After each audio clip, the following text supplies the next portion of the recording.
네, 3차 수송기를 타고 중국 우한에서 들어온 교민들 조금 전 경기도 이천 국방어학원에 도착했습니다. 탑승한 교민 140여 명 중에서는 신종 코로나 유사 증세를 보인 사람도 발견됐습니다. 국립중앙의료원으로 이송된 유증상자들 지금 정밀 검사가 필요한 상황입니다. 자세한 내용 더 살펴보겠습니다. 전 질병관리본부장을 역임한 전병률 차의학 전문대학원 교수 나오셨습니다. 안녕하세요. 안녕하십니까. 안녕하세요. 네. 자, 우한 교민 소식 전에 네. 신종 코로나 바이러스 명칭이 오늘 정리가 됐어요? 네네. 예. 그 WHO에서 그동안에 이제 노블 코로나 바이러스 2019라고 명칭을 했었는데요. 네. 이번에 이제 그 명칭 너무 길고 또 좀 혼선을 줄 수 있다라는 그런 이의가 있어서 코로나 바이러스 디지즈의 앞자를 따서 코로나의 코, 디지즈의 디, 바이러스의 바이, 그다음에 네. 디지즈에 대해서 코비드, 그다음에 코비드19. 예, 그다음에 이제 연도해서 코비드 2019. 그래서 예. 우리는 코로나 2019로 명명을 하기로 했습니다. 예, 그래서 우리는 코로나19로 앞으로 부르면 네, 된다. 그렇습니다. 아까 이런 네. 설명이 있었고요. 네. 자, 우한에 보낸 3차 전세기가 오늘 교민 147명을 태우고 돌아왔는데요. 유증상자가 이제 입국 과정에서 5명이 발견이 됐고 네. 자녀가 2명 있습니다. 네.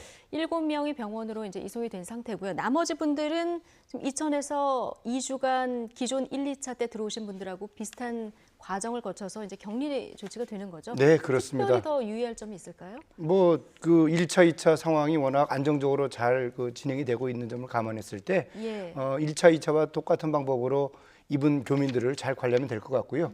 다만 이제 1, 2차에서도 총 701명 중에 2명의 확진 환자가 나오지 않았습니까? 그렇죠. 이제 그런 걸 비춰봤을 때 이번 173명 그 이 교민들에 대해서도 14일간 면밀한 그 건강 관리 또 24시간 또 주 1일 2회 건강 관리를 통해서 혹시라도 있을지 모를 확진 환자를 잘 챙겨보는 것이 중요하다고 보겠습니다. 네, 지금 이제 궁금한 게 네. 1, 2차 지금 격리가 된 우한 교민들이 이제 곧 이제 증상을 더 보이지 않는다면 나오게 네. 됩니다. 나오게 되는데 이게 또 잠복기가 14일이라는 게 그동안 정설이었지만 네. 거의 잠복기를 꽉 채워서 또는 하루 이틀 정도 이제 더 늘어서 이제 발병이 되는 사례들이 있다 보니까 네. 그럼 지금 현재 우한 이제 교민들 1, 2차로 격리된 분들 중에서 아직까지 뭐 잠복기가 이어질 가능성 이런 경우는 얼마나 가능성이 있다고 보십니까? 네, 뭐 일단 뭐 중국의 당국자도 이제 24일까지 잠복기가 더 늘어날 수 있다는 발표를 했는데요. 네. 사실 이제 그 잠복기라는 것은 환자 스스로가 아주 이 경미한 증상을 느끼지 못해서 뒤늦게 이제 이 잠복기가 확인된 경우가 있습니다. 네. 그러나 이제 현재까지는 전체적으로 14일 정도의 이 잠복기를 다 대체로 인정하는 상황인데요. 이 격리가 됐던 분들 그런 네. 분들은 잠복기가 풀렸다 하더라도 이런 그 이 잠복기가 늘어날 수도 있다는 그런 가능성을 염두에 두고 네. 개인 건강을 면밀히 체크를 하고 혹시라도 예. 발열이나 호흡기 증상이 있을 경우에는 즉시 보건당국에 신고를 해서 적절한 관리를 받아야 되겠죠. 그러니까 국민들도 너무 그분들이 이제 격리가 끝나는 거에 대해서 너무 불안해할 필요도 없지만 또 그분들도 뭐 격리가 끝났다고 바로 뭐 영화관에 간다거나 뭐 사람 많은 곳 가고 이런 것보다는 조금 더 상황을 뭐 지켜보면서 증상이 있는지를 살펴보는 그런 네. 약간 완충 기간도 뭐 있으면 더 좋겠네요. 그렇습니다. 적어도 한 일주일 정도는 좀 더 그 개인 건강 관리에 네. 만전을 기해야 될 것으로 생각을 합니다. 2주 정도가 격리 기간이지만 일주일 네. 정도는 더 충분히 좀 조심을 하는 것이 좋겠다. 네, 그렇습니다. 예. 자, 지금 우한 교민들 우리 3차에 걸쳐서 데리고 왔는데요. 또 하나 걱정이 지금 일본 크루즈 내에서 확진자가 지금 계속 늘고 있습니다. 오늘도 또 늘었다는 네. 소식이 전해졌는데 여기 우리 교민들 14명이 있습니다. 일단 네. 아직은 정부에서 여기에 있는 우리 교민들을 데려올 그 입장은 없다 이렇게 밝혔는데 어떻게 이 문제는 하는 게 좋다고 보십니까? 네, 아무래도 이제 일본 그 당국자에서도 그 크루즈선 전체를 이제 격리를 해놓은 상황이기 때문에 네. 그 소위 말하는 이 크루즈선 그 이 탑승객들을 인한 지역사회 감염을 막으려고 하는 고육지책이죠. 예. 근데 사실 죄송합니다. 그 20일 날 이 배가 출항을 했습니다. 그리고 이제 25일 날 그 홍콩에서 80세 남자분이 하선을 했어요. 네. 그러면은 이분이 하선할 때는 발열 호흡기 증상이 심해서 하선을 했단 말이죠. 그런 점에 비춰봤을 때 아마도 20일부터 계속 증상이 있었을 것이고 예. 그리고 이분이 이제 확진 판정을 받은 1일 그 이후는 다 이제 격리가 됐지만 그 11일 동안은 이 80세 남성과 이 크루즈선에 탄 모든 사람들이 다 섞여서 아무래도 이제 감염이 됐을 가능성이 대단히 높습니다. 따라서 지금 현 상황에서는 어쨌든 이 크루즈선 안에서 이분들을 자체 이 선실에서 격리 조치를 하는 것, 현재로서는 그것이 아마 가장 타당하다고 일본 당국이 판단을 하는 것 같은데 사실 이분들 좀 3,700명이기 때문에 네. 이분들 전체를 격리 시설에 격리하는 것도 사실 좀 이렇게 단기간에 준비하는 것도 쉽지는 않을 거예요. 따라서 이제 현재 크루즈선 안에서 이분들을 건강 관리하는 이 일본 후생성의 그 당국자 또 뭐 의료진들이 아마도 우리 격리 시설에서 격리하는 것처럼 우리 교민들 그런 식으로 24시간 모니터링을 하면서 이상 증상이 있는 분들은 그때그때 의료기관으로 보내서 격리 조치하는 그런 방법을 계속해서 하는 것 같습니다. 근데 계속 더 확산될 수도 있는 이런 상황이라서요. 네. 지금 이 공간이 폐쇄적인 공간이라서 더 이렇게 확산세가 조금 빠른 겁니까? 아무래도 이제 그 확진 판정 받기 전까지 생활을 하면서 예. 상당히 많은 분들이 이 이미. 바이러스에 감염이 됐다라는 거죠. 네. 그때 이제 1차 감염, 2차 감염, 심지어는 3차 감염까지도 있을 수 있었어요. 왜냐면은 이 감염 그 기간이 어떤 경우는 하루만 해도 감염이 되는 분들이 있어요. 예. 네. 그런 건 비춰봤을 때 계속해서 환자가 나올 수도 있습니다. 다행히 이제 뭐 국내 상황을 좀 보자면 국내 확진자가 뭐 더 늘진 않았고 또 3번 환자 퇴원 예정 소식도 들리고 있습니다.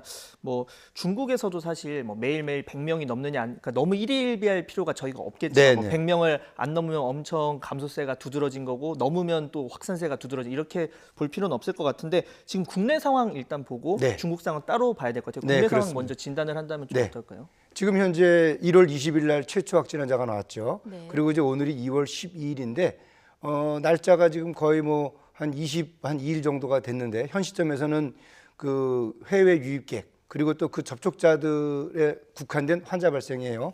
상당히 지금 통제를 잘하고 있다고 저는 봅니다. 네. 그리고 또 환자 발생 숫자도 뭐 한 명 한 명 이렇게 산발적으로 발생하는 점에 비춰봐서는 아직까지는 이 유입 그 환자 접촉자들 상당히 잘 통제하고 있다. 다만 이제 좀 우리가 우려해야 될 점은 예. 그 중국 그 이 관광객들 또 어쨌든 하루에 5천 명이 들어오기 때문에 예. 그분들에 대한 이 통제가 어느 정도 이루어지느냐 또 그 통제가 잘못 이루어지면은 혹시라도 그분들 중에서 환자가 있어서 그분들 때문에 지역사회 감염 환자가 나올 수도 있다. 이런 점을 우리가 염두에 둬야 될 것 같습니다. 예.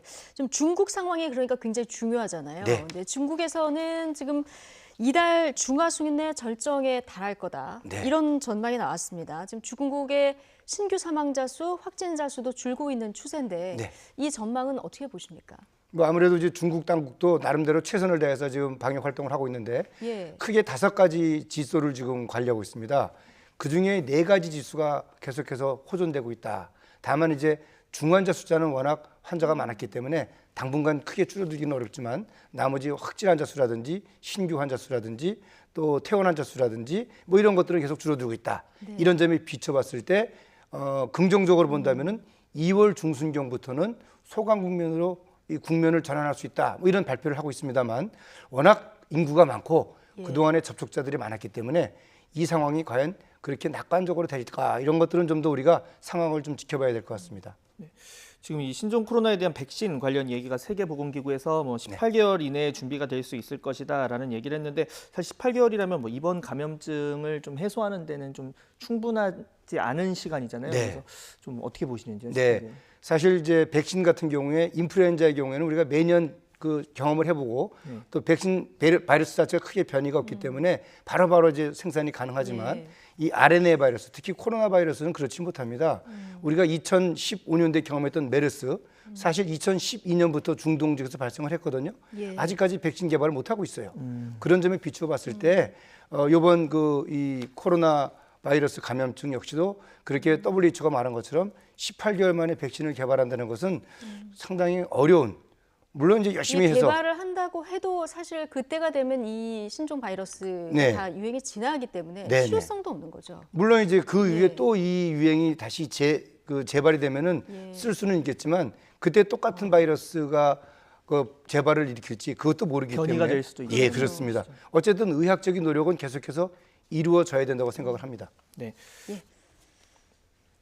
네, 마지막으로 하나만 짧게 여쭤보겠습니다. 지금 우리 정부가 이제 싱가포르, 일본, 뭐 말레이시아, 베트남, 태국, 대만 이렇게 6개 지역에 대해서 여행 자제 권고를 내렸습니다. 그래서 이제부터 입국할 때 갔다 돌아올 때 절차가 조금 달라지게 될 텐데 주의하셔야 될 점 짧게만. 네, 아무래도 현지에서 환자가 계속 늘어나기 때문에 우리 여행객들은 개인위생 수칙 잘 지키고요. 네. 그리고 이제 위험 증상이 있는 그런 분들과의 접촉을 막고 또 현지에서도 계속 손 열심히 닦고 그러면서 이제 위생 관리에 철저를 기하면 좋을 것 같습니다. 예, 신종 코로나 관련한 여러 가지 조언들 전병률 차의학 전문대학원 교수와 함께했습니다. 고맙습니다. 네.